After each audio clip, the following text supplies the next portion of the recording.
Kabanata 666. Si Kerwin ay kumilos mismo, at naramdaman ng lahat na si Lito ay tiyak na mapapahamak. Natakot pa nga si Chloe para magtago sa likod ni Karina, tinakpan ng diretso ang kanyang mga mata dahil sa takot na makita ang madugong eksena. Gayunpaman, si Lito na nakatayo sa field, ay tila kalmadong kalmado. Si Kerwin ay talagang kakilakilabot, ngunit ano? He didn't hesitate to fight him off. Sa sandaling ito, isang malamig na boses ang tumawag, tumigil ka. Natigilan ang figure ni Kerwin, malamig na nakatingin sa bagong dating, mabilis na nagbago ang mukha nito. Ang nakakuyong na kamao ni Lito sa kanyang tagiliran ay unti-unting lumuwag habang nilinggan niya ang bagong dating. Sa kanyang pagtataka, ito ang ama ni Josefina, si Salem Sato. Pumasok si Salem. Agad na lumapit ang manager para batiin siya, na magalang na sinabing, Mr. Sato. Sinipa siya ni Salem, ganito ang ginagawa mo habang kinukuha ang pera ko. Agad na bumaling ang manager kay Lito, kukunin ko ang security para paalisin kaagad ang batang ito. Sampal. Sinampal muli ni Salem ang manager, sino ang nagsabi sa iyong paalisin mo siya? Napatulala ang manager, nakatingin kay Salem, sinaktan ng batang ito si Mrs. Yoshida, napakawalang galang niya at dapat parusahan. Hey! Sinasabi mo bang kaibigan kong walang manner si Salem Sato? Malamig na tumikim si Salem. Nang marinig iyon, agad na natigilan ang manager, na hindi makapaniwalang sinabing, kaibigan mo. Malamig na sinabi ni Salem, tama, si Mr. Argel, na nanggaling sa ibang bansa, ay talagang kaibigan ko, ako si Salem Sato. Pagkatapos, lumapit siya kay Lito, magalang na sinabing, nagsisisi ako kanina na hindi ako nagkaroon ng pagkakataong magpasalamat sa iyo. Nandito ka pala para dumalo sa handaan. Ang piging na ito ay pinangangasiwaan ng pamilya Sato, feel at home. Mula sa gilid, malamig na sinabi ni Kerwin, Salem, sinaktan ng lalaking ito mula sa ibang bansa ang asawa ko. Hindi natin pwedeng hayaan na lang itong dumausdas. Sumimangot si Salem. Pagkatapos ng lahat, ang pamilya Yoshida ay hindi menor de edad. Ayaw niyang magaan ang mga ito. Tumingin siya kay Kerwin, what do you suggest? Ngumuso si Kerwin, kung puputulan niya ang kanyang kamay at lumuhad para humingi ng tawad, hahayaan ko siya minsan, alang-alang kay Mr. Sato. Bahagyang naging seryoso ang mukha ni Salem, medyo sobra ang demand na ito. Kerwin, si Mr. Argel ang tagapagligtas ko. Kung pahihirapan mo siya, kailangan kong makialam. Lahat ng naruroon ay tumingin kay Lito na nagtataka kung sino siya. Ang pamilyang Sato ay isang financial tycoon, kung saan ang kasalukuyang ministro ng gabinete ay miyembro ng pamilya Sato, si Salem, bilang helmsman ng pamilya Sato, ay may mataas na posisyon. Tanging ang isang hindi pangkaraniwang tao ay bibigyan ng kanyang kagandahang loob. Natural, ayaw siyang masaktan ni Kerwin at kailangan lang niyang ikompromiso, fine, he can apologize to me, and we can call it off. Bagamat sinabi niya iyon ay nanunuya siya sa kanyang puso. He'd deal with this kid later. Nang marinig iyon, tumingin si Salem kay Lito, Ulong, ang ninjutsu ni Kerwin ay misteryoso at malalim, mas mabuting humingi ng tawad sa kanya, para bigyan siya ng paraan. Gayunpaman, sa hindi inaasahang pagkakataon, direktang umiling si Lito, hindi karapat-dapat ang matandang asong ito. Sa sandaling sinabi ito, lahat ay umiling, iniisip na si Lito ay nabaliw. Nagalit si Chloe at gustong bugbugin si Lito, talaga, ang paghingi ng tawad ay makakaayos na, ngunit patuloy siyang nagmatigas ng ulo. Sigurado, agad na nagalit si Kerwin, isang nakakatakot na aura ng galit na umiikot sa kanya. Isang malakas na hangin ang bumuo ng ilang wind blades, mabilis na bumaril patungo kay Lito. Wind-style jutsu. Naghiyawan ng mga taong nakapaligid sa kanila dahil sa takot, nagkalat at nagsitakas. Si Lito ay mukhang hindi nabigla, isang hindi mahahalata na gininto ang halo ay dahan-daang nagsimulang lumitaw sa kanyang paligid. Habang papalapit sa kanya ang mga wind blades, agad itong nabasag tulad ng salamin na tumatama sa isang matigas na bagay. Nang makita ito, baka sa mukha ni Kerwin ang pagkagulat, naisip niya, sino ang mag-aakalang siya ay isang master, na mas malakas kaysa sa dalawang kinatawan ng basura na kakaharap ko lang, napakahusay. Nang huminto ang hangin, itinuro niya si Lito, bata mula sa ibang bansa, nangangahas ka bang tanggapin ang hamon ko? Napangiti si Lito, bakit hindi? Ngumisi si Kerwin, good. Bukas, sa oras na ito, sa pasukan ng bahay ng aking Yoshida, magkakaroon ako ng life and death duel sa iyo. Pipigilan na sana sila ni Salem, ngunit tumango si Lito, okay. Tumingin si Kerwin sa mga tao, narinig ito ng lahat, tinanggap ng batang ito, kung hindi siya magpapakita bukas, siya ay isang duwag, at dapat siyang agad na bumalik sa kanyang bansa. Dahil doon, si Kerwin at ang kanyang ginang ay lumusob sa galit na galit. Ah, binata, kamangmangan ang ginawa mo. Ang ninjutsu ni Kerwin ay umabot na sa antas ng pagiging perpekto. Wala kang pagkakataon laban sa kanya. Puno ng pagkabalisa ang mukha ni Salem, ang pakikipaglaban hanggang kamatayan ay hindi pinipigilan ng mga makamundong batas. Kapag pumayag ka, dapat mamatay ang isa sa dalawa. Bahagyang tumawa si Lito, ayos lang iyon. Si Salem ay patuloy na umiling, pakiramdam na si Lito ay labis na mayabang. Sobrang kumpiyansa talaga ng ilang tao, nangangahas na hominin si Kerwin Yoshida. Nakakatawa. Sa isang tabi, umiling si Jano, isang mapanuksong tingin sa kanyang mukha. Sinulyapan siya ni Lito, malamig na tumawa, kailangan lang magbitaw ni Kerwin Yoshida, at wala kang lakas ng loob na magsalita. May lakas ka pa bang tumayo dito? Nawala mo na lahat ng mukha ng mga bansa natin. Nagbago ang mukha ni Jano at naging beetroid. Ngayon lang talaga siya nawalan ng mukha. Kung ang insidenteng ito ay kakalat sa bahay, maaaring masira lamang ang kanyang reputasyon. Gayunpaman, naisip niya kaagad na hindi maikakailang mamamatay si Lito bukas, kaya natural, walang sinumang magpapakalat ng balita. Ngumisi ng masama si Jano, ako mismo ay pupunta at manunood ng laban bukas, at habang nandoon ako, maaari ko ring kunin ang iyong katawan. Pagkatapos niyang magsalita, umalis siya na may malungkot na mukha. Tumingin si Marilyn kay Lito, tiyak na mayroon kang lakas ng loob, ngunit sa kasamaang palad, kulang ka sa utak. Bahagyang ngumiti si Lito, hindi mo talaga ako naiintindihan. Umiling si Marilyn, hindi ko na kailangang intindihin. Sa mga nakababatang henerasyon sa buong bansa natin, natatakot ako na ang tanging makakaharap kay Kerwin Yoshida ay ang batang Grandmaster na iyon. Malayo ka sa pagiging kwalipikado. Bilang paggalang sa iyong katapangan, yuyuko ako sa iyo kapag namatay ka sa labanan. Bahagyang ngumiti si Lito at sinabing, paano kung sabihin ko sa iyo na ako ang batang Grandmaster na iyon? Si Marilyn ay parang narinig niya ang pinaka-nakakalokong biro sa mundo, na nanunuya, imposible.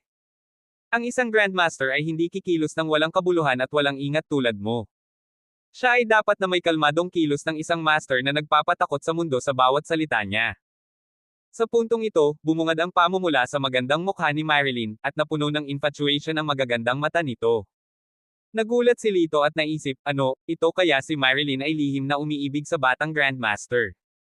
Alin ang magiging katumbas ng pag-ibig sa kanyang sarili? Nang makita ang nalilitong ekspresyon ni Lito, iginala ni Marilyn ang kanyang mga mata, kalimutan mo na ito, marahil ay hindi mo pa kilala kung sino ang batang Grandmaster. Sayang ang oras na makipag-usap sa iyo tungkol dito. Pagkasabi niya nun, tumalikod siya at umalis. Lito sneered in his heart, wondering what her reaction would be when she realized that he was the young Grandmaster.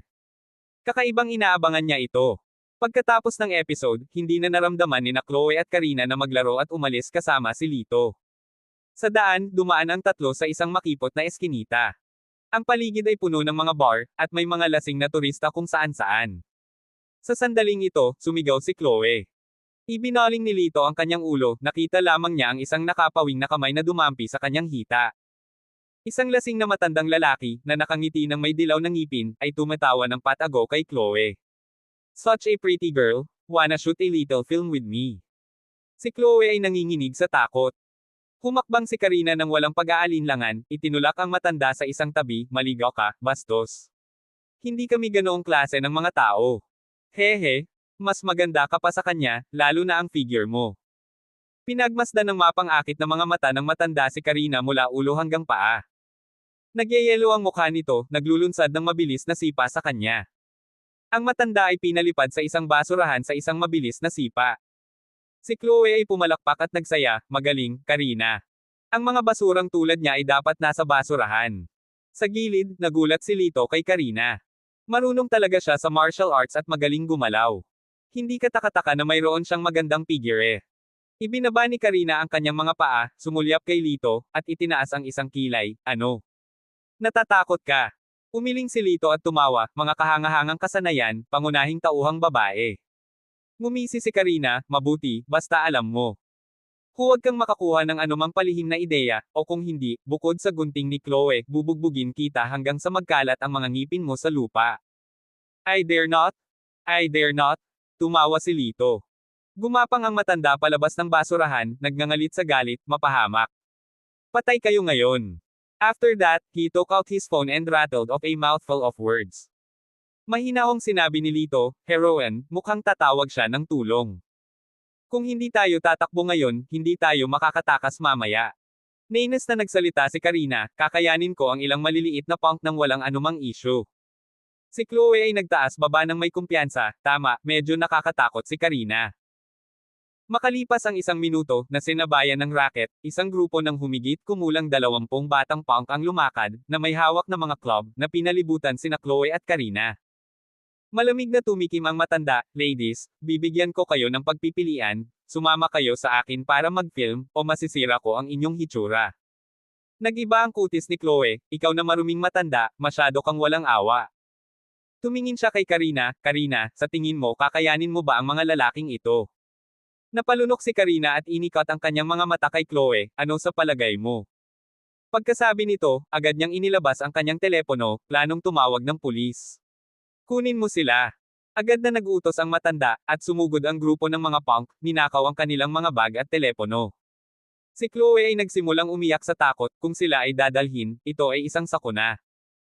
Hindi rin maganda ang hitsura sa mukha ni Karina, malamig niyang sinabi, kung maglakas loob kang manggulo, sinisigurado kung pagsisisihan mo ito. Tumawa ang matandang lalaki, kung wala akong gagawin sa inyong dalawa, pagsisisihan ko ito. Palaging maganda ang mga babae mula sa bansa nyo. Nang malapit na siyang magbigay ng go-ahead, sumingit si Lito sa gilid, bibilang ako hanggang 3, ikaw at ang iyong mga aso ay mag-i-score, o haharapin ang mga kahihinatnan. Nang marinig ito, saglit na natigilan ang matanda, saka humagalpak ng tawa. Sinuri niya si Lito, nanunuya, ito ang bansa namin, ang aking lupain, at ikaw ay isang lalaki mula sa ibang bansa. Maaari kitang patayin dito, at wala kang magagawa tungkol dito. Maniwala ka man o hindi. Bago pa siya makatapos, nawalan na ng pasensya si Lito at sinampal siya. Ang matandang pinuno ay diretsyong lumipad palabas at muli, tumpak na napunta sa isang basurahan. Ngunit sa pagkakataong ito, bali ang kanyang leeg at hindi na siya makabangon muli. Nang makita ito, mabilis na ikinaway ng kanyang mga alipors ang kanilang mga club at sinugod si Lito. Isang bungkos ng dumi. Malamig na binigkas ni Lito ang isang salita, sinuntok ang isa sa mga tag na direktang lumipad palabas. Pagkatapos, sa isang malawak na sipa, pinalipad niya ang maraming tao. Sa loob lamang ng 10 dagdag na segundo, ang lahat ng nagyayabang na mga hooligan ay nakahiga sa lupa, umaangal sa sakit. Sina Chloe at Karina ay parehong natigilan. O aking Diyos, siya ay talagang hindi kapanipaniwala. Bulalas ni Chloe na nanlalaki ang mga mata. Tumingin si Karina kay Lito, ang kanyang mga mata ay puno ng kuryosidad. Nang akala nila ay tapos na ang lahat, biglang may pumaradang sasakyan ng pulis at lumabas ang 2 opisyal. Sir, gumagawa ka ng kaguluhan sa publiko. Mangyaring sumama sa amin sa istasyon ng pulisya, sabi ng isa sa mga opisyal kay Lito. Nagprotesta si Chloe, nagbibiro ka ba? Ang matandang bastos na iyon ang nagdulot ng gulo. Bakit hindi mo siya hinuhuli, sa halip ay sinusubukan mong arestuhin ang isang inosenteng tao? Malamig na sumagot ang pulis, paumanhin, ngunit ginagawa lang namin ang aming tungkulin. Sir, pakisunod po ang utos o gagawa kami ng karagdagang aksyon. Habang nagsasalita ay gumalaw ang kamay ng pulis patungo sa kanyang baywang. Lito frowned, feeling that the arrival of the police was too sudden, something seemed a bit off.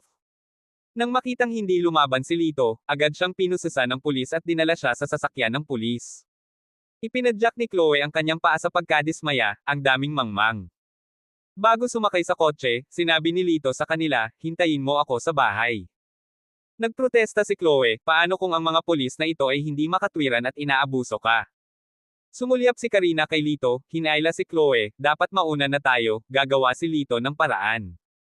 Dinala si Lito sa himpilan ng pulisya sakay ng patrol car. Sa hindi kalayuan, sa loob ng isang marangyang SUV, nasaksihan ni Mia ang lahat. Sa driver's seat, nagtanong si Kirby Muto, Miss Mia, bakit mo siya inaresto ng pulis? Wala siyang ginawang masama, ang matandang iyon ay nararapat na mamatay. Kinunot ni Mia ang kanyang mapupula, matamis na labi sa isang malamig na ngiti, ngayong gabi ay ang perpektong pagkakataon para sa paghihiganti, at upang makuha ang aking sinturon. Hindi ako naniniwalang mabubuli pa rin ako ng lalaking iyon dito sa aking bansa. Kabanata 667. Nara Police Station. Si Lito ay itinapon sa silid ng interogasyon, kung saan siya ay iniwang walang kasama sa loob ng buong 2 oras. Sa oras na ito, binuksan ang pinto. Sa malutong na tunog ng mga bar akong kahoy na umaalingaw-ngaw, dahan-daang pumasok si Mia. Sumulyap si Lito sa kanya pagkatapos ay tahimik na umiwas ng tingin. Sinabi ni Mia sa pulis na nasa likod niya, "Umalis ka, huwag mo kaming istorbohin." Sinulyapan ng opisyal si Lito na may pag-uusisa, pagkatapos ay sumagot ng magalang, "Oo, Miss Mia." Pagpasok ni Mia, tumingin siya kay Lito. Tumaas ang balingkinitan niyang kilay, not surprised to see me. Umiling si Lito, alam kong may nagtatrabaho sa likod ng mga eksena, si Miss Mia pala. Walang pakialam na sinabi ni Mia, ang pag-alis dito ay napakasimple. Una, ibalik ang aking sinturon. Pangalawa, humingi ng tawad sa akin ng taos-puso. Kahit sirang sinturon, dinala mo ako sa police station.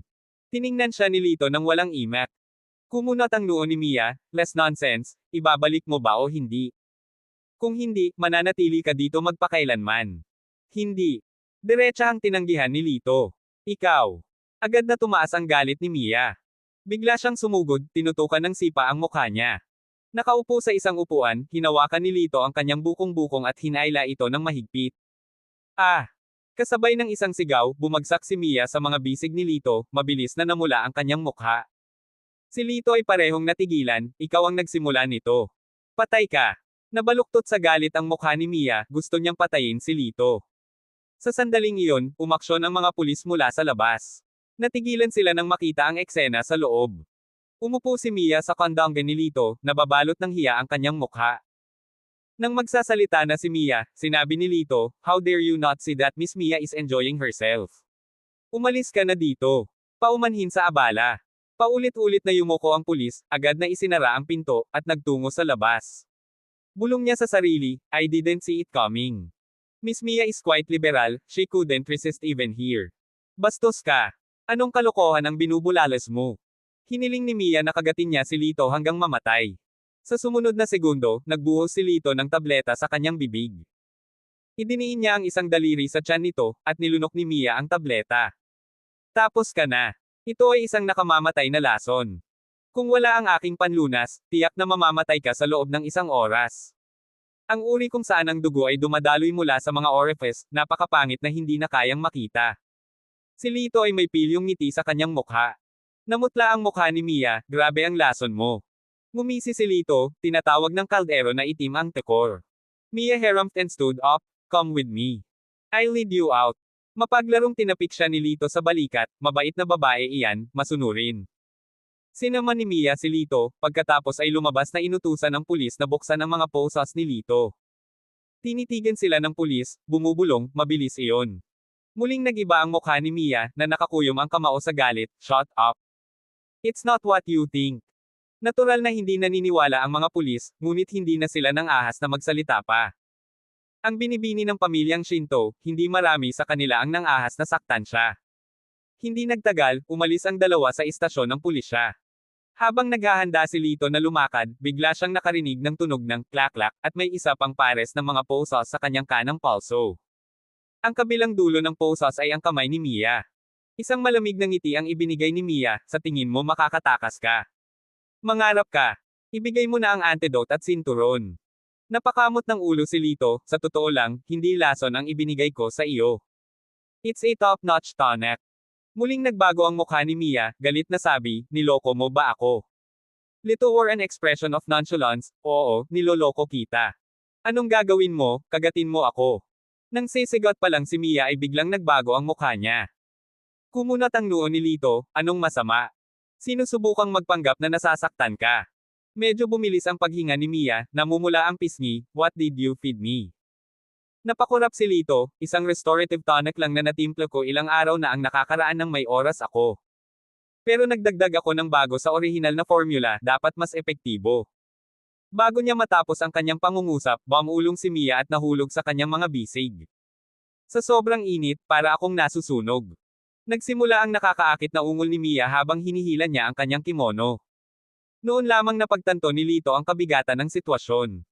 Tinapik-tapik niya ang mukha niya, "Hoy, Miss, snap out of it. Huwag mo akong takutin."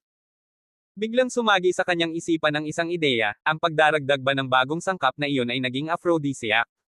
Mia, nasaan na ang mga susi ng posas mo?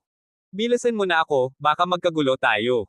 Mabilis na hinawakan ni Lito ang mga balikat ni Mia, niyugyug siya. Sinubukan ni Mia na hanapin ang mga susi sa kanyang pagkataranta, ngunit hindi nagtagumpay. Diretso siyang kumapit kay Lito, hindi na ako makatagal, ano ngayon? Sinulyapan ni Lito ang mga taong nakapaligid sa kanila, nagngangalit ang kanyang mga ngipin, binuhat si Mia at tumakbo. Maya-maya, nakarating na sila sa pinakamalapit na inn. Ang pagiging bukas ng kultura ng East Island ay hindi nagulat sa innkeeper nang makita silang dalawa. Akala niya ay mag-asawa sila sa universidad, direktang iniabot ang susi, at nag-alok pa ng kondom. Ubo, hindi kailangan. Hinawakan ni Lito si Mia sa hagdan. Habang pinapanood ang pag-akyat ng dalawa, umiling ang innkeeper, itong mga estudyante sa universidad, laging naiinip. Pagdating sa silid, inilagay ni Lito si Mia sa kama. Paumanhin. Mahina siyang bamulong, natagpuan ang susi sa kanya, at hinubad ang posas. Bigla siyang niyakap ni Mia, na ikinagulat ni Lito, hoy. Sumunod na segundo, sinuntok siya ni Mia, kung maglakas loob kang lumaban, papatayin kita. Nagmura siya ng masama. Napangiti si Lito, gaya ng sabi mo, hindi ako ang matatalo. Medyo malungkot siya sa loob, masyadong dominante ang babaeng ito, nagbabanta sa kanya sa mga oras na ito. Sige, hindi na ako tatutol, hayaan mong pagsisihan mo bukas. Kinabukasan, sa sandaling imulat ni Lito ang kanyang mga mata, nakaramdam siya ng lamig sa kanyang leeg. Pagtingin sa ibaba, isang kumikinang na punyal ang nakapatong sa kanyang lalamunan. Anong ginagawa mo? Pinandilatan niya si Mia na nasa harapan niya. Maluwag na umaagos ang mahabang buhok ni Mia, ang kanyang napakagandang mukha ay bakas ng pagkahapo, ngunit ang kanyang mga mata ay maliwanag na parang nyebe, na puno ng layunin ng pagpatay. Nabahiran mo ako, gusto kitang patayin. Malamig niyang sabi. Tumaas ang isang kilay ni Lito, huminga ng tawa, linisin mo na, kung sino ang nagkusak kagabi. Ikaw ang bumagsak sa akin, at hindi man lang ako iniiyakan. Shut up. Kung hindi dahil sa gamot na binigay mo sa akin. Gagawin ko ba ang ganoong bagay? Bahagyang nabaluktot ang mukha ni Mia, ang kanyang talim ay lumalapit ng bahagya. Tumikim si Lito, bueno, kagabi, walang nagdusa sa atin. Magbalik tayo ng bagong dahon at kumilos na parang walang nangyari. Gusto mo? First time ko. Ang mukha ni Mia ay parang uubo ng dugo sa galit. Lumingalinga si Lito sa paligid, tumawa ng pilyo, mukhang hindi masyadong maganda ang soundproofing sa kwartong ito, medyo malakas ang boses mo kagabi. Siguro may narinig ang mga kapitbahay. Nang marinig ito, bahagyang nagbago ang mukha ni Mia, mukhang nahihiya siya. Nang siya ay nag-ambala, mabilis na hinawakan ni Lito ang punyal at itinulak siya pababa. Bitawan mo ako. Papatayin kita. Matindi ang pagpupumiglas ni Mia. Nagpakawala ng buntong hininga si Lito. Pagkatapos ng lahat, sila ay nagbahagi ng isang matalik na koneksyon, walang paraan na maaari niyang dalhin ang kanyang sarili na saktan siya. With a casual flick of his fingers, he applied pressure to Mia's acupoints, immobilizing her. Miss Mia? If you wish for me to take responsibility, I won't shirk. Wala naman akong problemang dumiretso sa pamilya mo para mag-propose, Anya. Kung sa tingin mo ay nakakahiya ito, kalimutan mo na lang. Tutal, hindi mo naman ako matatalo. Iligtas mo ang sarili mo sa paghihirap, di ba? Pagkatapos magbihis, kumaway si Lito kay Mia. Mawawala ang epekto sa acupoints mo isang oras mula ngayon. I should go now, darling. Kinain ng fury si Mia, ungol niya, bastos ka. Huwag kang mahulog sa kamay ko. Ang sagot niya ay sinalubong ng matunog na tunog ng pagsara ng pinto. Habang naglalakad si Lito sa kalye, napansin niya ang mga grupo ng mga tao na nagtitipon, nakikibahagi sa masiglang talakayan. Narinig mo ba? Isang young master mula sa ibang bansa ang humamon kay Kerwin Yoshida, at ang duel ay ngayon. Narinig ko rin. Meron ba talagang young master? Hindi ka nagkakamali. Ang sabi-sabi ay umabot na sa pinakamataas na antas ang ninjutsu ni Kerwin Yoshida, iisa lang ang kapalarang naghihintay sa katunggali mula sa ibang bansa kamatayan sa kamay ni Mr. Yoshida. Enough talk. Magmadali tayo sa Yoshida Mansion para makakuha ng magandang pwesto. I heard people are already heading that way. Sinulyapan sila ni Lito, umiling, at bumalik sa guest house. Ang unang palapag ng guest house ay inookupahan ng isang restaurant. Sa sandaling ito, nakaupo sina Jano at Marilyn sa restaurant, nag-aalmusal. Phew, hindi ko inaasahan na makakatagpo ng isang young master dito. I wonder if we'll get to see him today. Mukhang umaasa si Marilyn. Tumango si Jano, ang pakikipaglaban niya kay Kerwin ay tiyak na magiging engrandi. Sa sandaling ito, lumipat ang tingin ni Marilyn, at ninisyon niya si Lito, may nag-iisip ba na mas makapangyarihan pa siya kaysa sa isang Grandmaster. Nanatiling tahimik si Lito, naghahanda na umalis, ngunit pinigilan ni Jano. Malamig na tanong ni Jano, ano ang iyong saloobin? Kausap kita. Get lost? Walang pakialam na sagot ni Lito. Sa oras na ito, ang restaurant ay masikip sa mga kainan. Lahat ay napalingon sa kanila, na nagpahiya kay Jano. Naghahanap ka ng away di ba? Itinuro ni Jano si Lito. Nang matapos siyang magsalita, hinawakan na ni Lito ang kanyang daliri at hinaila ito ng mariin. Nagbago ang mukha ni Jano, nanginginig sa sakit. Sinubukan niyang bawiin ang kanyang kamay, ngunit nalaman niyang hindi niya ito maigalaw. Ang pagkakahawak ni Lito ay kasing tibay ng bakal na pliers. Nang makita ito, agad na tumayo si Marilyn, hinampas ang mesa, anong ginagawa mo? Gusto mong makipag-away sa publiko? Hindi ba't nakakahiya? Ngumisi si Lito, binigyan ko siya ng respeto, pero ayaw niya. Dahil doon, bigla siyang nagpapuwersa, at nagkaroon ng malutong na bitek, na bali ang daliri ni Jano. Nang makita ito, ganap na nagbago ang mukha ni Marilyn.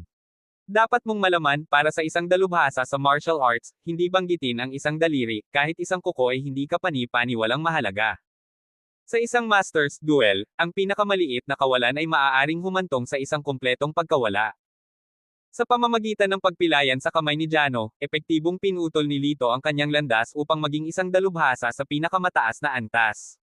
Tumingin si Marilyn kay Lito na parabang nakatingin siya sa isang baliw. Nabaliw ka na, hindi ka bibitawan ni Master yan. Sinipa ni Lito si Jano at ninisyon, away man o patayan, handa ako anumang oras. Pagkasabi nito ay naglakad na siya patungo sa taas. Sa sandaling ito, sa isang lihim na silid ng mansyon ng Yoshida. Anong sabi mo? Walang effect ang soul-seizing art. What about the puppetry technique? Si Kerwin Yoshida ay nakakagulat na nagulat. Sa harap niya, may isang batong plataporma kung saan nakahiga ang isang dalaga, si Lara, na walang malay. Sa kabilang panig ng platapormang bato ay nakatayo ang isang ninja na nakasuot ng itim. The strange thing is, the ninja said, no matter what kind of hypnotic ninjutsu we use, it fails against this woman. There seems to be a powerful force protecting her inside. Umasim ang mukha ni Kerwin Yoshida, pagkatapos ay nagtanong, paano ang batang Grandmaster? Siya ba ay makapangyarihan gaya ng sinasabi ng mga alamat? Nang banggitin ang batang Grandmaster, tila medyo kinilig ang ninja, tumango, siguradong malakas. Tinalo niya ang dalawang S-class ninja sa isang tibok ng puso. Kung hindi ako tumakbo ng mabilis, malamang napatay na ako. Nang marinig ito, mas naging malungkot ang mukha ni Kerwin. Ang batang Grandmaster ay handang pumunta dito sa bansa para sa babaeng ito. Siya ay dapat na mahalaga, at siya ay magiging isang makabuluhang nakasangla. Mukhang ang corpse ghost technique lang ang magagawa ko. Nang marinig ito, nagbago ang ekspresyon ng ninja in black, sigurado ka. Ang tinatawag na corpse ghost technique ay nagsasangkot ng pagpatay sa 8 tao, gamit ang kanilang mga kaluluwa, na sinamahan ng mga komplikadong hanay, upang itali ang mga kaluluwa ng tao sa pasukan ng underworld. Sa ganitong paraan, ang katawan ay hindi mawawala, ngunit ang kaluluwa ay aalis sa katawan, iiwan ito bilang isang walang laman na shell. Kapag siya ay naging isang walang laman na shell, maaari kong gamitin ang puppet technique at gamitin siya para sa aking layunin. Tumawa ng nakakatakot si Kerwin. Kabanata 668. Sa gabi, ang Yoshida Mansion ay maliwanag na naiilawan, kasing liwanag ng araw. Sa labas ng gate, mas lalong nagsisiksikan, patong-patong na humaharang sa daan ang mga mamamayang dumating para manood ng excitement. Karamihan sa kanila ay narito upang panoorin ang labanan sa pagitan ng Young Grandmaster at Kerwin Yoshida. Ang kamay ni Jano ay nasa plaster cast, na may malungkot na ekspresyon sa kanyang mukha, bakit wala pa ang batang iyon? Gusto kong makita ang kanyang bangkay na nakasabit sa tarangkahan ng mansyon ng Yoshida sa aking sariling mga mata. Ngumisi si Marilyn, siguro nakatakas na siya. Sa sandaling bumagsak ang mga salita, nagsimulang maghiyawan ang mga tao. May nakita silang payat na figure na dahan-daang papalapit sa di kalayuan. Si Lito iyon. Someone voiced his dissatisfaction, sino ang lalaking ito? Hindi ba siya dapat ang Young Grandmaster? Kinagat ni Marilyn ang gilid ng kanyang bibig, na may hitsura ng sarap sa drama, may tapang siya, hindi natatakot mamatay. Anong silbi ng lakas ng loob, mamamatay pa siya. Sabi ni Jano sa nagngangalit na mga ngipin. Sina Chloe at Karina sa likod ni Lito ay parehong puno ng pag-aalala. Hinailan ni Chloe ang braso ni Lito, Lito, bakit hindi ka huminto? Mas mabuting aminin ang pagkatalo. Tumango si Karina, mas mabuti ang pagkawala kaysa mawala ang iyong buhay. Napangiti si Lito, talagang wala kayong tiwala sa akin. Nagpalitan ng tingin sina Chloe at Karina at sabay na bumaantong hininga, hindi naman sa wala kaming tiwala sa iyo. Nakakatakot lang talaga itong Kerwin Yoshida na ito. Ang kanyang lakas ay nasa top 10 sa buong Eastern. Nag-aalala kami sa iyo. Kumislap ang mga mata ni Lito, paano kung pusta tayo, dare you or not? Tumaas ang isang kilay ni Chloe, ano ang dapat katakutin, sabi mo. Binigyan ni Lito ng isang nakakalokong ngiti, kung ako ang mananalo, kailangan mo akong pagsilbihan sa hot spring, kasama ang backstrobong at full body massage. Nang marinig ang kanyang mga salita, sumimangot si Chloe sa kanya, sa ganitong oras, mayroon ka pa ring mood na magbiro tungkol sa isang maalay na bagay. Si Karina, na kanina pa nakatitig kay Lito, ay biglang nagsalita, kukunin ko ang taya, kung makakabalik ka ng buhay. Ang kanyang mga salita ay natigilan saglit kay Lito, ngunit ang mga mata ni Karina ay nanatiling seryoso. Tinapik ni Lito ang kanyang balikat, huwag kang mag-alala, Beauty Karina, ayos lang ako. With that, mabilis siyang pumasok sa mansyon ni Yoshida. Habang pinagmamasdan ang figure ni Lito na unti-unting nawawala, nagsimulang lumuwa ang mga mata ni Chloe, Karina, makikita pa ba natin siya? Ang mga mata ni Karina ay nagpapakita rin ng mga palatandaan ng pag-iwas, hindi ko alam. Kahit 2 days ko pa lang siyang kilala, gusto ko na talaga siya. Hindi naman sa ganoong paraan, kaya lang. Habang nagpupumigla si Chloe sa kanyang mga salita, tumango si Karina, naiintindihan ko kung ano ang sinasabi mo. Kahit na siya ay may posibilidad na maging bibig kung minsan, siya ay isang matuwid na tao. Gusto ko rin siya. Napatingin si Chloe kay Karina nang may pagtataka. Nakilala niya si Karina sa loob ng maraming taon at alam na ang kanyang nakaraan ay humubog sa kanyang mapagmalasakit na personalidad. Ngunit hindi niya inasahan na si Karina ay nakadikit din kay Lito. Ngunit ang panunood lamang sa kanyang pagpunta sa kanyang kamatayan, hindi natin maiwasan ang lahat. Bakit siya napakatigas ng ulo? Ipinadyak ni Chloe ang kanyang paa sa pagkadismaya. Niyakap ni Karina si Chloe, nagbigay ng maliit na ngiti, dapat may dahilan siya para gawin ito. Bilang kaibigan niya, ang magagawa lang natin ay magtiwala sa kanya.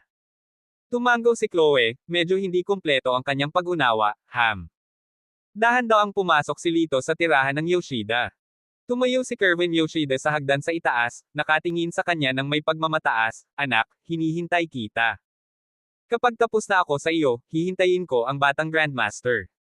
Binigyan siya ni Lito ng walang pakialam ng ngiti, hindi na kailangang maghintay. Malamig na sagot ni Kerwin, anong ibig mong sabihin? Napangiti si Lito, narito na ang young Grandmaster. Nagulat si Kerwin, ngunit pagkatapos ay naunawaan ang implikasyon sa likod ng kanyang mga salita, nagbago ang kanyang mukha, kaya, ikaw ang batang Grandmaster sa iyong bansa. Eksakto, siya iyon. Si Jiro Yoshida, nakaupo sa kanyang wheelchair, ay tinulak ng kung sino. Tinitigan niya ng masama si Lito. Si Kerwin ay nanlilisik sa isang malamig na titig na maaaring makaputol ng bakal, na sana ay agad niyang hampasin si Lito, perpekto. 2 ibon na may isang bato ngayong gabi. Pagkatapos ng iyong kamatayan, isasabit ko ang iyong bangkay sa aking pintuan upang ipakita sa mundo kung gaano kaawa-awa ang mga martial artist ng iyong bansa. Nang matapos siyang magsalita, isang malaking ipoypo ang nabuo sa kanyang harapan na umabot ng hanggang 5 metro, dahilan para lumipad ang alikabok at nagkalat ang mga bato sa buong patio. Ang ilang mga puno ay direktang sinipsip sa ipoypo. Ako ang pinakamalakas na practitioner ng Wind Ninja Technique dito sa aming bayan. Ang bilis ng hangin sa gitna ng ipoypo na ito ay higit sa 20 antas. Ignorante na bata, lumuhad ka at humingi ng awa, iiwan kong buo ang iyong katawan. Si Kerwin ay tumingin sa kanya na parang siya ay isang hindi gaanong mahalagang langgam, ang kanyang ekspresyon ay puno ng paghamak. Tumawa si Lito, lumuhad ka, tanda.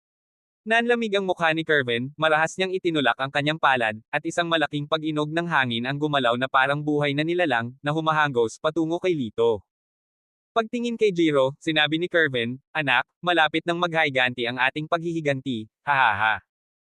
Tumawa ng malakas si Jiro, kapag patay na ang lalaking ito, pahihirapan ko ng husto ang babaeng iyon, na hinihiling na sana ay patay na siya. Gayunpaman, sa sumunod na segundo, malamig ang boses ni Lito, Kerwin Yoshida, mamamatay ka ngayong gabi. Si Kerwin ay tumingin ng masama, ngunit ang kanyang mukha ay lubhang nagbago. Sa ilalim ng kalangitan sa gabi, ang katawan ni Lito ay biglang naglabas ng isang pagsabog ng gintong liwanag, na kasing bulag ng araw. Malinis na hinigop ang ikot ng hangin nang makalapit ito sa kanya. How is it possible? Walang makaka-absorb sa wind swirl ko. Napaatras si Kerwin dahil sa gulat, puno ng takot ang mukha niya. Sa sumunod na segundo, biglang nawala si Lito. Sa oras na napagtanto ni Kerwin, isang berdeng mahabang espada ang tumusok sa kanyang puso. Ikaw. Ikaw. Tumingin si Kerwin sa longsword na tumatago sa kanyang dibdib, ang kanyang ekspresyon ay puno ng hindi paniniwala. Walang sinayang na salita, walang labis na aksyon. One hit kill. Nakangiti ang mga labi ni Lito, na walang anumang init. Nagpunta ako dito para pumatay ngayon, masyado kang nagsasalita. Pagkasabi nito, pilit niyang binawi ang kanyang mahabang espada. Si Kerwin ay bumagsak sa lupa na may isang kalabog, wala na ang buhay. Sa gilid, si Jiro, natakot na walang kaalam-alam, ang kanyang mukha ay nakakamatay na mapatla, na paatras sa kanyang wheelchair. Lumayo ka. Hinawakan ni Lito ang kanyang espada, mga sariwang patak ng dugo na bumabagsak mula sa dulo nito, na umaabot patungo kay Jiro. Biglang sumilay sa mukha ni Jiro ang matinding takot na napalitan ng malamig na ngiti habang sumulyap siya sa balikat ni Lito. Ito ay isang magandang palabas na itinanghal para lamang sa iyo. Kumunat ang kilay ni Lito, binalik ang tingin sa likod, kapansin-pansing nagbago ang kanyang kutis. Lara! Nakatitig sa pamilyar na mukha sa harapan niya, isang hindi maipaliwanag na pakiramdam ng hindi pamilyar ang bumalot kay Lito. Hindi siya si Lara. Habang ito nga ang mukha ni Lara, ang kanyang mga mata ay nagsasalita ng ibang kwento. Nawala ang nakaraang kahinahunan. Ang kasalukuyang kanya ay malamig, mabisyo, at makamulto na parang nagmula sa underworld. Sa isang sulok sa di kalayuan ay nakatayo ang isang malabong figure na nakasuot ng itim. Ang ninja na nakasuot ng itim ay may hawak na isang linya ng sutla, na may ngiting mukha na marahan niyang hinaila ang tali. Biglang tumangala si Lara, isang nakagigimbal na hinanakit sa kanyang mga mata. Mula sa kanyang kamay ay lumitaw ang isang punyal na nakatutok kay Lito. Umiwas si Lito sa gilid, hinawakan ang kanyang palso. Lara, ako ito. Gayunpaman, tila hindi siya narinig ni Lara, galit na nagpupumiglas. Malamig na tumikim si Jiro, hindi kanya naririnig. Ngayon, it's either you kill her or she kill you. Anong malupit na taktika? Nagngangalit si Lito sa galit, bigla siyang lumingon sa ninja na nakasuot ng itim, naglulunsad ng pilak na karayom. Inihanda ang nakasuot na itim na ninja at agad na ibinaon sa lupa. Sa sandaling ito, kumawala si Lara mula sa pagpigil ni Lito, tinusok ang kanyang punyal patungo sa kanyang dibdib. Mabilis na naging reaksyon si Lito, ngunit ang kanyang balikat ay nakasampa pa rin. May lason ang punyal. Napagtanto ito ni Lito sa isang iglap. Agad niyang idiniin ang isang pressure point upang maiwasan ang pagkalat ng lason. Ngunit ito ay lubhang nabawasan ang kanyang lakas. Sa sandaling ito, biglang lumitaw ang 10 S-tier ninja, pinalibutan si Lito. Ito ay isang nakamamatay na deadlock. Isang bakas ng kaseryosohan ang dumaan sa mukha ni Lito. Hahaha. Jiro revealed a gruesome smile, ano ang silbi ng pagiging isang batang grandmaster? Mamamatay ka pa sa banyagang lupaing ito. Patayin mo siya. Nang akmang kikilos na ang mga ninja, umalangaw-ngaw ang malinaw na tunog ng mga baradong kahoy. Hindi ko akalain na magiging buhay na buhay ang Yoshida Residence ngayong gabi. May isang mahina ngunit malamig na boses mula sa isang babae. Nang marinig ang boses na ito, mabilis na inikat ni Lito ang kanyang ulo. Ang tao ay talagang si Mia. Si Mia ay nakasuot ng puting kimono na may pinong pulang sukora na nakaberda. Mukha siyang marangal at matikas. Ang kanyang nakakabighaning kagandahan ay para siyang lumabas mula sa isang sinaunang pagpipinta. Miss Mia, nandito ka ba para sumali sa kasiyahan? Medyo nagulat si Jiro. Lumapit si Mia kay Lito.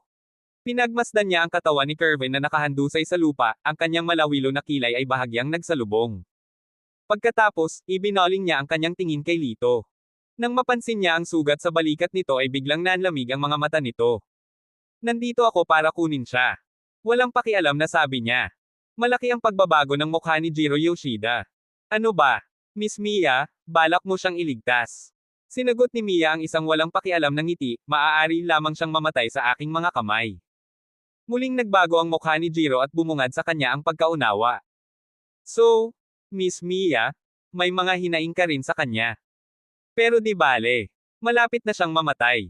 You can enjoy the sight with me. Malamig na tumikim si Mia, hindi mo ba naiintindihan?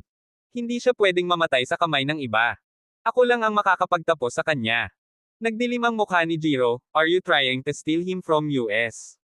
Eksakto, ano? Nagtaas baba si Mia, at may lumabas na silver longsword sa kanyang mga kamay, ano, gusto mo akong komprontahin? I'm afraid you're not qualified. Ang pangit ng mukha ni Jiro. Ang pamilyang Junko ay ang pinuno ng sinaunang tatlong pangunahing pamilya, at ang kanilang impluensya ay mas mataas kaysa sa pamilya Yoshida. Gayun din, si Mia na ito ay isang bihirang makitang henyo sa pamilyang Junko. Kahit bata pa siya, hindi maarak ang kanyang kapangyarihan. Dahil dito, natural na hindi nang ahas na kumilos si Jiro. Sinulyapan ni Mia si Lito, let's go. Tumingin si Lito kay Lara, hindi ako sasama. Malamig na sumangot si Mia at sinabi sa mahinang boses, she's been cursed with the zombie technique. Kahit kunin mo siya, magiging buhay na patay na lang siya habang buhay. May paraan ka ba para iligtas siya? Tanong ni Lito. Bahagyang natawa si Mia, wala, pero alam ko kung sino ang makakapagligtas sa kanya, basta ibalik mo sa akin ang sinturon ko. Hindi maintindihan ni Lito kung bakit siya nahuhumaling sa sirang sinturon, ngunit hindi siya nag-abala na isipin ito ng husto. Tumanggaw siya, basta gumaling siya, ibabalik ko sa'yo ang sinturon mo. Sabi ni Mia, hindi muna nila siya sasaktan, samahan mo muna ako. Tumanggaw si Lito, lumingon kay Jiro at malamig na tumitig, kung maglakas loob kang hawakan siya, sisiguraduhin kong hindi ka nagagaling. Muli niyang sinulyapan si Lara, wait for my return. Pagkasabi noon, umalis siya kasama si Mia. Malakas na hinampis ni Jiro ang kanyang wheelchair at nagbanta, sa susunod na magpakita ka, ito na ang katapusan mo. Hindi lumabas sa main exit sina Lito at Mia ngunit umalis sa gilid ng pinto upang maiwasan ang mga tao. Paglabas pa lang nila, iniluwa ni Lito ang isang subo ng sariwang dugo. Mia crossed her arms, coldly looking at him, what, are you dying? Pinunasan ni Lito ang gilid ng kanyang bibig at ngumisi, inaasahan mo ba talaga ang aking kamatayan? Tandaan, ako ang iyong unang lalaki. Napakamatapang. Nagbago ang mukha ni Mia, at sinampal niya si Lito. Matapos makakuha ng isang malakas na sampal, pinalipad si Lito, bumagsak sa lupa at muling samuka ng dugo. Nang makita ito, muling nagbago ang mukha ni Mia, mabilis siyang lumapit at nagtanong na may nakakunot na mga kilay, bakit hindi ka umiwas, nakonsensya ka na ba at gusto mong ibigay ang iyong buhay para sa akin? Hinawakan ni Lito ang kanyang dibdib, tumawa, at umiling, nalasan ako. Biglang natauhan si Mia, bakit hindi mo nabanggit kanina? Natahimik si Lito, hindi mo masasabi sa pagtingin mo sa akin. Kung ordinaryong tao lang, patay na sila. Malamig na tanong ni Mia, can you neutralize it? Tumanggaw si Lito, kailangan ko ng tahimik na lugar. Sundan mo ako. Sandaling nag-alinlangan si Mia bago umalis. Pagkaraan ng ilang distansya, napagtanto niya na hindi na gumagalaw si Lito at sinabing, ano ang tagal mo? Isang pagod na ngiti ang pinakawalan ni Lito, hindi ako makagalaw. Huminga ng malalim si Mia, ipinikit ang kanyang mga mata para ayusin ang sarili bago nag-aatubili na bumalik, tutulungan kita.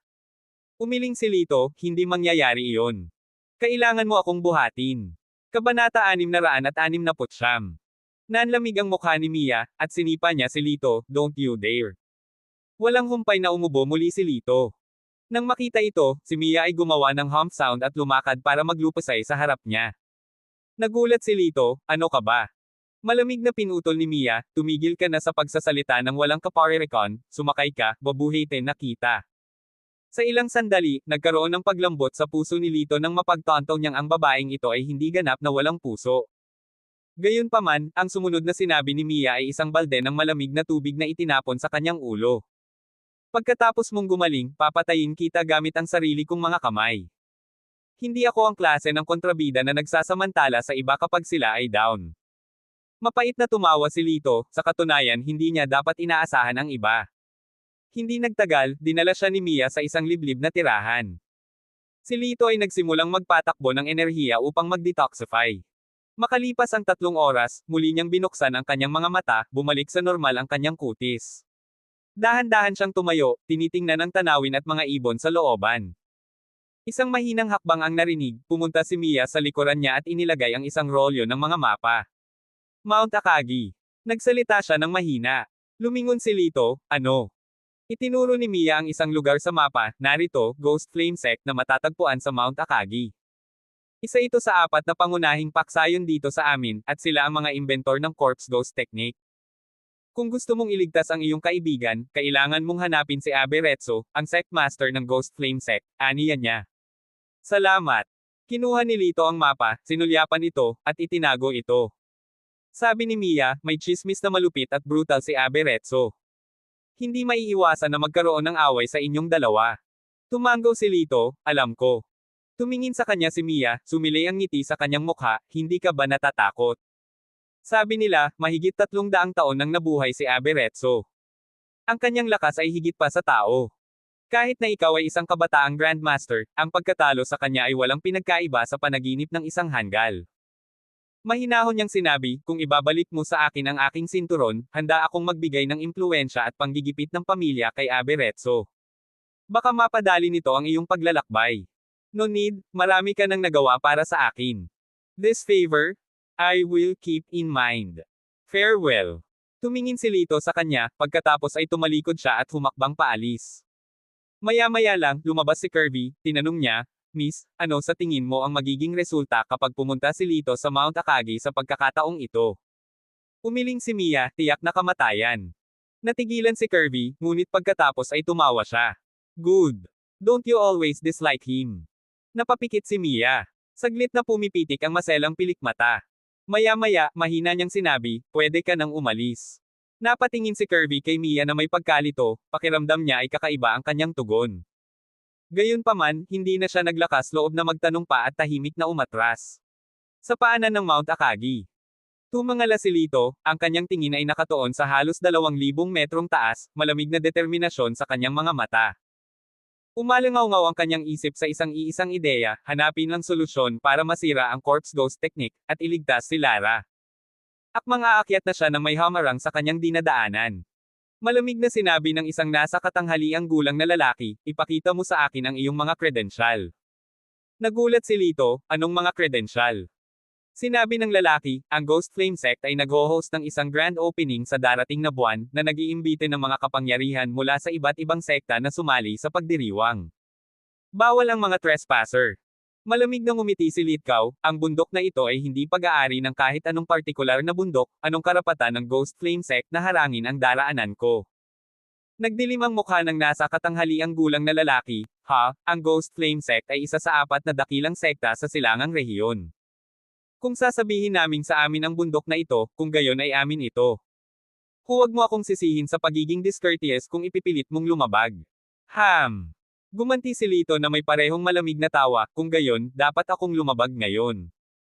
Halos hindi na bumagsak ang kanyang mga salita, nang mawala siya sa kanyang orihinal na posisyon. Agad na nagbago ang mukha ng medyo may edad na. Aalisin na sana niya ang katana sa kanyang baywang nang biglang, nakaramdam siya ng panlalamig sa kanyang leeg, na nagpalamig sa kanya sa kinatatayuan. Nang tumingin siya sa ibaba, nakita niya ang isang kumikinang na asul na longsword, na nakapatong sa kanyang lalamunan.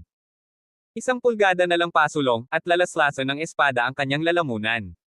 Papadaanan mo ba ako? Malamig na nagsalita si Lito. Agad na napuno ng pawis ang nasa katanghaliang gulang na lalaki, habang kinakabahan siyang tumango, maaari kang makapasa. Tumawa si Lito. Sa mundong ito, kapangyarihan ang tanging pasaporte. Dahil sa kapangyarihan, ang Ghost Flame Sect ay nangahas na sakupin ang isang bundok ng mag-isa, at dahil sa kapangyarihan, kaya niyang buksan ang gate ng bundok na ito. Isinuot ni Lito ang kanyang Asher Scale Sword at humakbang patungo sa bundok. Sa likod niya, mukhang malungkot ang lalaking nasa katanghaliang gulang habang kumukuha ng walkie-talkie, isang intruder, isang binata. Ipapadala ko agad ang litrato niya. Kill on site kapag nahanap mo na siya. Ang Red City Mountain ay isang marilag at matarik na hanay. Napagtanto ni Lito ang pagkakaroon ng isang pormasayon sa sandaling pumasok siya sa mga bundok. Ang pormasayon na ito ay medyo naiiba sa mga nasa kanilang bayan, ngunit sa asensya, pareho sila. Hindi ito isinasa puso ni Lito. Matapos maglakad ng kalahating araw, huminto siya sa isang restaurant sa gilid ng bundok para magpahinga. Dahil sa engranding kaganapan ng pagbubukas ng sekta, puno ng tao ang restaurant. Iniskan ni Lito ang karamihan, nakita ang isang bakanting upuan at mabilis na naglakad. Kasama niya sa isang mesa ang isang matanda at isang binata. Napakagwapo ng binata, maputi ang balat na kasing kinis ng nyebe, mapupulang labi at mapuputing ngipin. Kung siya ay mahaba ang buhok, tiyak na magmumukha siyang isang kagandahan, at hindi maiwasan ni Lito na sumulyap muli. Pagkatapos, nagsalita ang binata, malinaw at kaaya-aya ang boses. Lolo, nabalitaan ko na ang corpse ghost technique ni Aberezzo ay umabot na sa ika-9 na antas, at maaari niyang ipatawag ang 100,000 multo mula sa underworld kung gusto niya. Exaggerated ba iyon? Umiling ang matanda, hindi ako sigurado, ngunit ang corpse ghost technique ni Aberezzo ay talagang kakilakilabot. Wala itong pangalawa sa buong mundo. Nagtatakang tanong ng binata, wala bang sino man sa ating bansa ang makakalampas sa kanya? Tumango ang matanda, ito ang lugar ng kapanganakan ng corpse ghost technique. Ang ibang bansa ay laging malapit lang maabot ito. Noong nakaraang buwan, dumating ang isang young master para hamanin si Aberezzo at malupit na natalo niya. Medyo nakakatakot ang eksena. Nang marinig ito ng binata ay may matinding pag-aalala sa kanyang mga mata. Lolo. Ikinumpas ng matanda ang kanyang kamay, 4 na salita lamang ang sinabi, misyon ko ito. Walang ibang sinabi ang bata, tahimik na pinunasan ang mga luha sa gilid ng kanyang mga mata. Umorder si Lito ng 1 tasa ng tsaa, nakikinig sa pag-uusap ng dalawa, at dahan-daang ininom ito. Sa pagkakataong ito, lumingon ang binata para tingnan si Lito, saang sekta kagaling. Ibinaba ni Lito ang kanyang tasa, sinabing, ako ay mula sa ibang bansa. Nang marinig ito, mas nagulat ang binata, saang sekta o pangunahing pamilya kagaling sa ibang bansa. Hindi karaniwang pamilya ang maimbitahan sa seremonya ng inaugurasyon ng sect. Halatang gustong samantalahin ng binata ang pagkakataong maka-network. Umiling si Lito, hindi ako pumunta para dumalo sa seremonya ng inaugurasyon. Kalokohan, ngayon ay sarado ang bundok. Kung wala ka rito para dumalo sa seremonya ng inaugurasyon, hindi ka na makakaakyat sa bundok. Kung ayaw mong pag-usapan ito, kalimutan mo na lang, bakit ka nagsinungaling? Hindi napigilan ng binata na imulat ang mga mata. Umiling si Lito, hindi ako nagsisinungaling.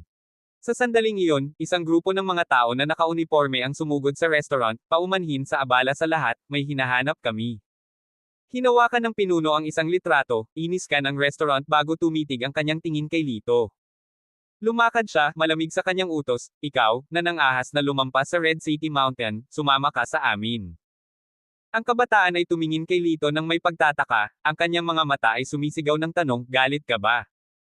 Ang Red City Mountain ay kabilang sa Ghost Flame Sect. Kung ang isang ordinaryong tao ay maglakas loob na lumabag, kahit na hinatulan siya ng Ghost Flame Sect ng kamatayan, walang sino man ang maglalakas loob na tumawag sa kanila. Gayunpaman, walang pakialam na tumalikod si Lito, walang pakialam ang kanyang boses, at paano kung tumanggi ako. Ang lalaki ay nanunuya, kung gayon, mayroon ka lamang isang landas kamatayan. Pagkasabi nito ay sinenyasan niya ang kanyang mga tauhan. Pinalibutan ng mahigit 10 tao si Lito, bawat isa ay armado ng iba't ibang katana. Ang isa ay nagdala pa ng baril. Ang kilos ni Lito ay tamad na lumalaban, isang kislap ng hamog na nagyelo na kumikislap sa kanyang mga mata, na naghahanda para sa isang labanan anumang oras. Noon lang, nagkatinginan ang binata at ang matanda.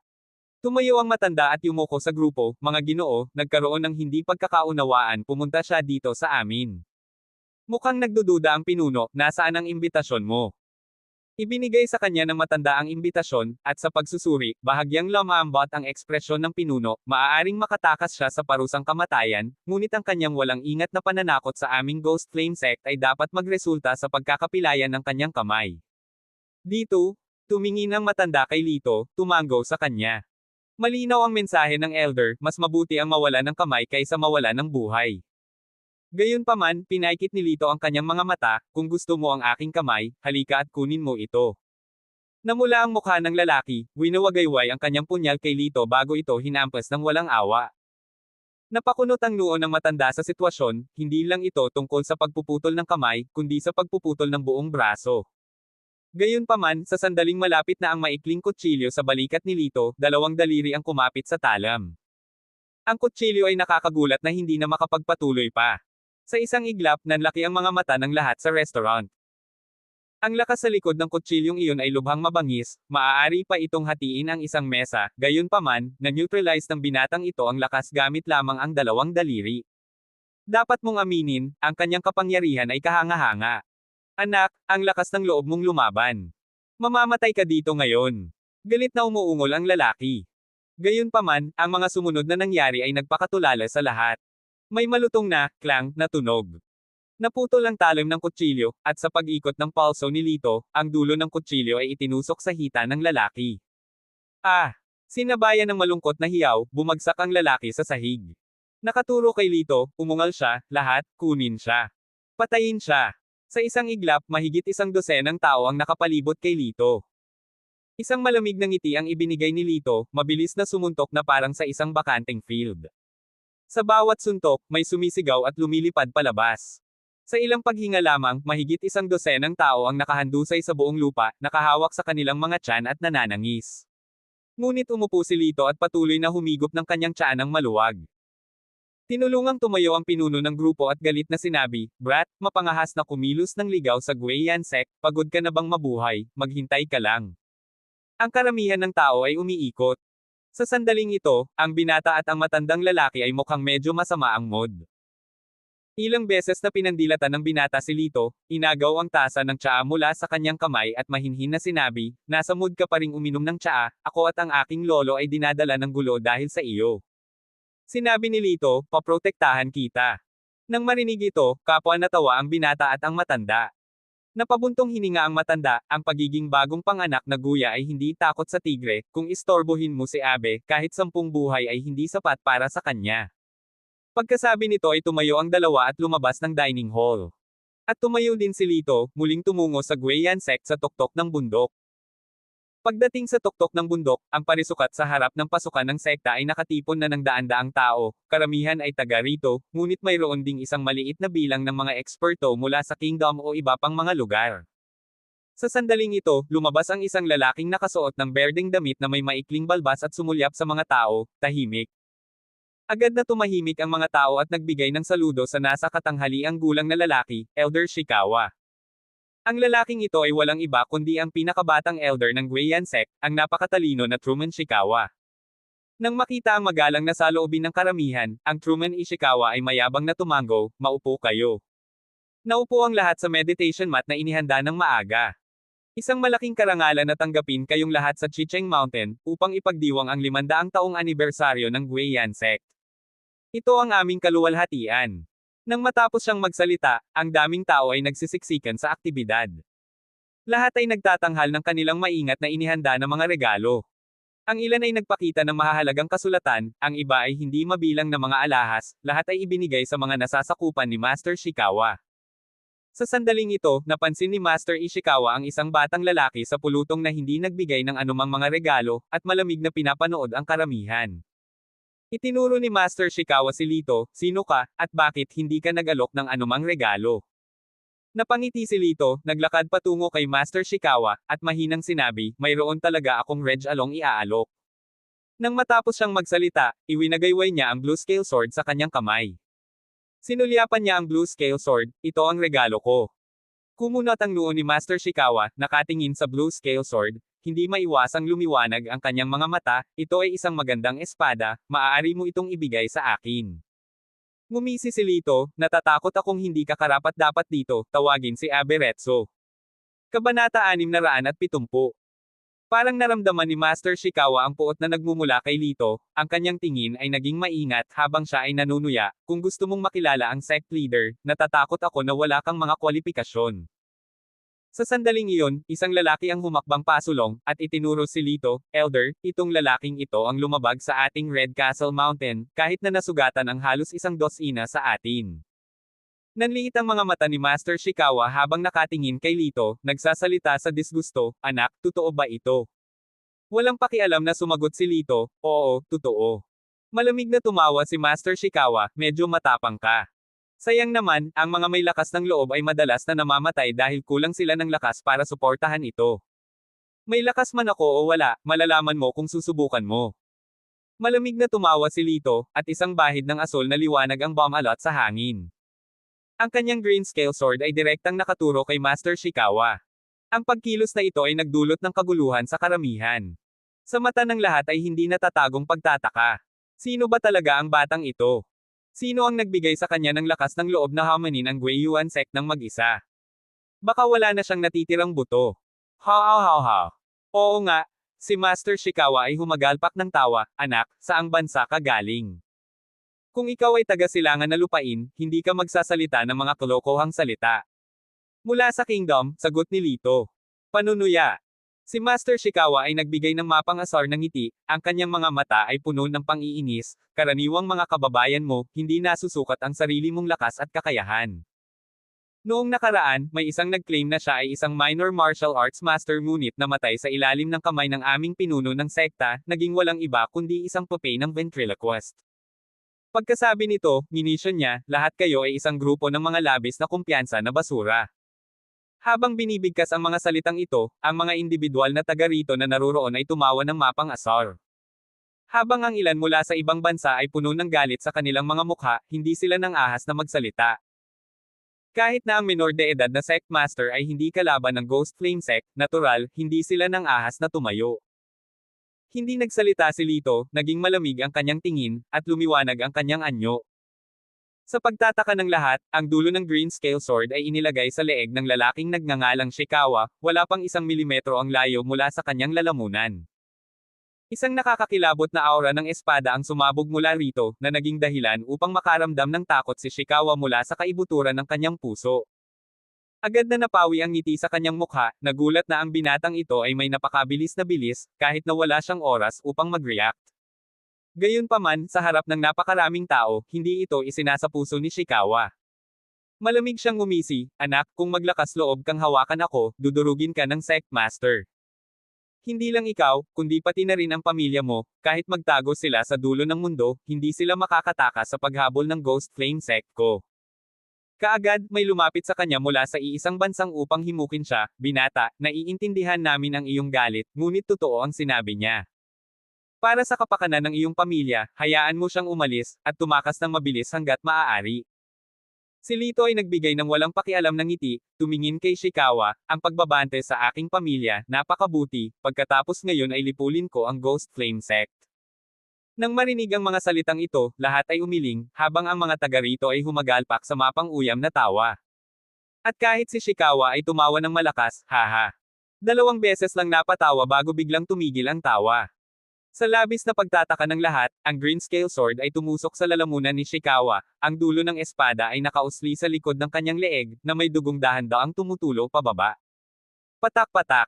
Sa malawak na plaza, pinalaki ng nakakatakot na katahimikan ang tunog ng mga patak ng dugo. Kinailangan ng buong 5 minuto para makabawi ang mga tao mula sa kanilang pagkagulat. Nagpalitan sila ng mga tingin, ang kanilang mga mata ay nakikipag-usap sa parehong mensahe. Itong batang ito, nasisiraan na talaga siya ng bait.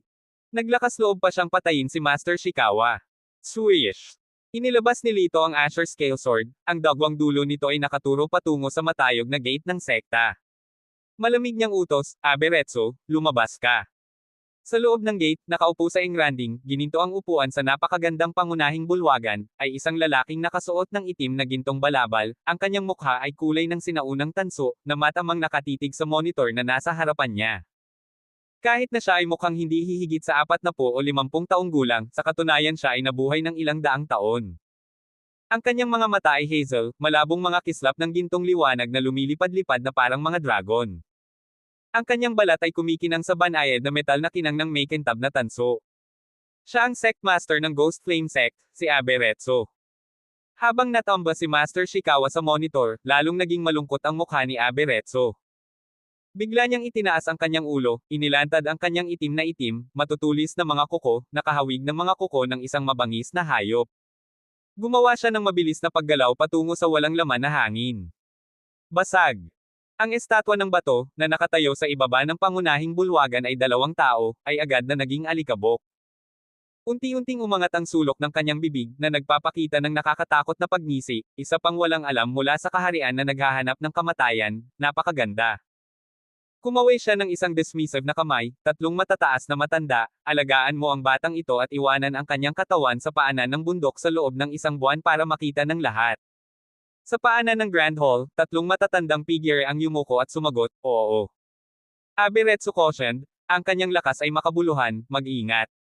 Mula sa 3 matatanda, isang lalaking nakasuot ng puting roba ang humakbang pasulong at nginisyon, siya ay isa lamang bata, gaano kaya siya kalakas? Ang tunay na amo, si Shikawa, ay bigla na lang nahuli, hinayaan siyang magtagumpay. Ang isa pang chimed in, exactly. Kaming tatlo ang magkasama, tiyak na wala siyang chance na lumaban. Huwag kang mag-alala, guro. Talagang tatapusin namin ang laban na ito at lilipulin siya sa loob ng 5 minuto. Pagkasabi nito, kumpiyansa silang umalis sa Grand Hall. Sa sandaling ito, sa labas ng plaza sa harap ng sekta, si Lito ay nakatayo sa likuran niya, nakatayo sa tabi ng katawan ni Shikawa. Lahat ng nakapaligid sa kanya ay nanatili sa kanilang distansya, walang naglakas loob na lumapit. Sa dami ng tao, ang binata kanina ay nagulat na sinabi, hindi ko inaasahan na ganito pala siya kagaling. Seryoso ang tingin ng matanda, hindi magandang bagay iyon. Tiyak na ipapadala ni Aberetso ang 3 mataas na matanda sa kabuuan. Ang pagpatay kay Shikawa sa harap ng lahat ay parang sasample sa mukha ng Ghost Flame Sect. Hindi siya bibitawan ni Aberetso. Medyo nalungkot ang binata at tumingin sa matanda, lolo. Tumango ang matanda, huwag kang mag-alala. Tutal, kababayan siya sa kingdom. At the crucial moment, I will step in. Sa sandaling bumagsak ang kanyang mga salita, ang mga pintuan ng sekta ay bumukas muli, inihayag ang 3 mataas na nakatatanda na magkasama. Lahat ay labis na namangha. Sa Guiyan Sect, ang posisyon ng elder ay pumapangalawa lamang sa sect master. Kahit sa grand opening celebration ng sekta, isang elder lang ang nagpakita. Pero ngayon, sabay-sabay na sumusulpot ang 3 matatanda. Ito ay talagang isang pambihira. Natural na naiintindihan ng karamihan ang dahilan nito. Tumingin sila kay Lito, ang kanilang mga mata ay puno ng dampi ng pakikiramay. Sa sama-samang pagkilos ng 3 matatanda, nalalapit na ang kamatayan ng binata. Anak ng ibang bansa, mabilis kang lumuhad at tanggapin ang iyong kamatayan. We'll spare you some dignity, otherwise, you'll die in a unsightly manner. Ang boses ng matanda na nakasuot ng puting damit ay kasing lakas at malinaw na parang kampana, galit na sinisiraan si Lito. Ngumisi si Lito, sinipa ang katawan ni Ren patungo sa nakatatandang lalaking nakasuot ng puting roba. Sino ang nagbigay sa iyo ng kumpiyansa para magsalita ng ganito? Ang mga kalamnan ng mukha ng matanda ay marahas na kumaibot at itinuro niya si Lito, galit na sumagot, mabuti, kung gayon, hayaang makita ng matandang ito ang iyong lakas. Nang matapos siyang magsalita, lumipad sa himpapawid ang matanda. Sa isang iglap, ang langit sa itaas ng plaza ay naging makulimlim at ang malamig na hangin ay nagsimula. Ang matanda ay gumawa ng isang selyo ng kamay at nagsimulang bumuulong ng isang inkantasyon. Isang kislap lang ng liwanag ang nakita ni Lito sa harap ng kanyang mga mata, at sa sumunod na segundo, natagpuan niya ang kanyang sarili sa gitna ng malawak na mundo ng nyebe. Ilusyon. Medyo nagulat si Lito. Sa sumunod na segundo, nabasag ang glacier sa ilalim ng kanyang mga paa, at malapit na siyang mahulog. Ngunit si Lito ay nanatiling kalmado, hindi natitinag. Sapagkat alam niya na ang lahat ng nasa harap ng kanyang mga mata ay isang ilusyon, isang huwad na imahe na ginawa ng matanda na nakasuot ng puting damit, na dinisenyo upang itapon siya sa gulat. Sa ilusyong ito, ang oras ay tila umuunat ng paulit-ulit. Maaaring pakiramdam niya ay matagal na iyon, ngunit sa totoo lang, saglit lang iyon. Lumutang siya sa ibabaw ng malawak na glacier, nagbabantay sa anumang bahagyang paggalaw sa kanyang paligid. Boom! Sa isang malakas na ingay, isang malaking tipak ng glacier sa itaas niya ang bumagsak mula sa lahat ng direksyon. Dahan-dahang ipinikit ni Lito ang kanyang mga mata. Ang hindi makinig, ang hindi makakita, ay nangangahulugang walang takot, at sa makatuwid, hindi siya maabala ng ilusyon. Sa sumunod na segundo, naramdaman niya ang isang malamig na hangin na sumisipol mula sa kanyang leeg. Ito ang sandali. Sa malamig na pagngisi, ang mga mata ni Lito ay kumikinang na parang isang kidlat na bagyo, at siya ay sumuntok sa likod niya.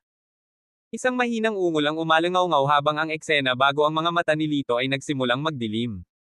Nawala ang glacier, napalitan ng napakalawak na parisukat sa harap ng gate ng Ghost Flame Sect.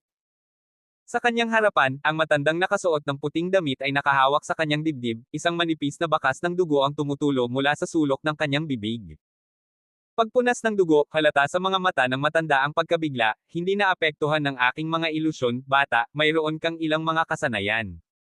Bahagyang tumawa si Lito, umiling, hindi, ang iyong mga kasanayan ay napakababa.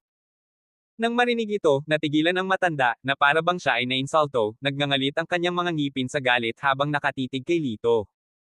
Tumawa ng malamig, nagpatuloy si Lito, itong mga panlilinlang mo, walang iba kundi mababaw, alam mo ba kung ano ang tunay na kakayahan? Nag-iba ang mukha ng matanda, nakaramdam siya ng kaba. Isang maliit na ngiti si Lito, at bago pa man mawala ang kanyang boses, nawala na siya. Dahil sa gulat, atras na sana ang matandang nakasuot ng puting damit ngunit huli na ang lahat. Muling lumitaw si Lito sa kanyang harapan na parang multo, itinaas ang kanyang kamao sa itaas na may gintong ningning na umiikot dito. Boom! Tumagos ang suntok niya sa tiyan ng matanda. Ikaw. Nakatitig ang matanda na may namumungay na mga mata, puno ng hindi makapaniwala ang kanyang mapupulang mukha. Ngumisi si Lito, ang tunay na kapakipakinabang na bagay ay hindi isang ilusyon, ay hindi mga panlilinlang, ngunit hilaw na puwersa. Ito ay ganap na lakas. Ito ay isang napakalaking kalamangan. Splat! Binawi niya ang kanyang kamay, at bumulwak ang dugo mula sa sugat ng matanda na parang bukal. Ang matandang lalaki na nakasuot ng puting damit ay bumagsak pasulong na may isang kalabog sa lupa, tuluyang bumagsak, at sumunod ang nakamamatay na katahimikan. Natahimik ang field. Ang mga ekspresyon sa mukha ng mga tao habang nakatingin sila kay Lito ay hindi na nagtataka, ngunit nagyelo sa gulat. Maraming tao ang nakalimutan pang isara ang kanilang mga bibig. Napatay niya ang dalawang elder ng Ghost Flame Sect. Lahat ay nagtaka kung sino kaya ang binatang ito. Sa ngayon, kasama na rin ang nagulat na karamihan ang dalawang matatandang iyon. Sinusuri ang mukha ng isa't isa, bakas ang takot sa kanilang dalawa. Minamaliit nila ang kakayahan ng binata. Hehe, ano? One of them scoffed. Kahit sabay natin siyang puntahan, hindi natin siya kayang pamahalaan. Ipinilig nila ang kanilang mga ulo, ang mga sulok ng kanilang mga bibig ay nagpapakita ng isang mapagkunwari na ngiti. Gayunpaman, ang ngiti sa kanilang mga mukha ay hindi pa ganap na lumitaw ng isang kumikislap na asol na liwanag ang dumaan, ang Asher Scale Sword ay tumusok na sa kanilang mga katawan. Nahuli ng tuluyan, namatay sila. Binawi ni Lito ang Asher Scale Sword, pinunasan ang dugo nito, at malamig na tumawa, basura. Sa sandaling ito, ang mga tao sa bukid ay hindi na nagulat, bagkus ay nagpakawala ng hiyawan, na ang ilan ay sumisigaw pa sa gulat. Ang kanilang pananaw sa mundo ay ganap na nabaligtad. Sino siya? Pinatay niya ang apat na matatanda ng Ghost Flame Sect, paano ito posible? Ang mga tinig ng karamihan ay napuno ng sindak at hindi paniniwala. Among the crowd, a young man clapped his hands, cheerfully remarking, I didn't expect this guy to be so powerful, killing 4 elders at once. How come wala akong narinig tungkol sa kanya sa ating bansa? Normally, such a talented youngster should be famous. Isang matandang lalaki ang lubos na naunawaan ang sitwasyon, narinig ko na ang batang Grandmaster na gumawa ng pangalan para sa kanyang sarili sa kabisera ay dumating sa aming bansa 2 araw na ang nakakaraan. Nang marinig ito, labis na nagulat ang binata, sinasabi mo ba na siya ang batang Grandmaster na iyon? Tumango ang matandang lalaki, muntik na nating makumpirma. Kung hindi, hindi niya magagawang pumatay ng 4 na matanda. Sa puntong ito, tumingin ang binata kay Lito na may ibang uri ng paghanga sa kanyang mga mata. Gayunpaman, seryoso ang ekspresyon ng matanda. Matapos ang ilang saglit na pagmumuni-muni, lumabas siya, at mabilis na sumunod ang binata. Binata! Lumakad ang matanda kay Lito. Sinulyapan siya ni Lito at walang pakialam na sumagot, ano iyon? Itinuro ng matanda ang daan pababa ng bundok, dapat kang umalis bago lumabas si Aberezzo. Umiling si Lito, ngunit walang sinabi. Medyo nabalisa ang matanda, alam kong ikaw ang batang Grandmaster. Ang isang henyong tulad mo ay dumarating lamang isang beses bawat 100 taon sa aming bansa. Kung ipagpapatuloy mo ang iyong pagsasanay, tiyak na magkakaroon ka ng pagkakataong bumangon na parang dragon na lumilipad sa itaas. Hindi mo basta-basta itatapon ang iyong buhay dito. Nang marinig ito, napangiti si Lito, ano ang nakakasigurado na matatalo ako kay Aberezzo? Hindi mo naiintindihan. Umiling ang matanda, na huminga ng mahabang buntong hininga, hindi mo naiintindihan ang kapangyarihan ni Aberezzo. Napatay ni Aberezzo ang mahigit 100 martial arts experts mula sa ibang bansa. Ang pagbisita ko rito ay kumakatawan sa aking bansa, hinahamon si Aberezzo para mabawi ang mukha ng mga martial artists ng aking bansa. Umiling pa rin si Lito, wala itong kinalaman sa akin, kailangan kong makita si Aberezzo. Sabik na sabik ang binata kaya ipinadyak niya ang kanyang paa, binato ang mga salita kay Lito, bakit napakatigas ng ulo mo? Ang aking lolo ay ang iginagalang siyan sa inyong bansa. Nang nasa kalagitnaan na siya ng kanyang pangungusap, napagtanto niyang sobra-sobra na ang sinabi niya at agad na tumahimik, sa kagalit na idinagdag, makinig ka na lang sa payo ng lolo ko, kung sasabihin niyang hindi mo matatalo si Aberezzo, hindi mo magagawa. Tumugon si Lito na may mahinang ngiti, hindi ako aalis. Sa sandaling bumagsak ang mga salitang ito, isang malakas na pressure ang agad na lumitaw, na sinamahan ng galit na Dagendong, pinapatay mo ang apat na elder ng aking Ghost Flame sect, na gumawa ng napakalaking krimen, at gusto mo pa ring umalis. Sa sumunod na segundo, isang figurang nakasuot ng itim na gintong balabal ang biglang lumitaw sa kalangitan sa itaas ng sekta, na nakatingin sa masa na parang isang malahalimaw na masamang master. Napaangat ang ulo ng matanda, kapansin-pansing nagbago ang mukha. Tapos na, dumating na si Aberretso.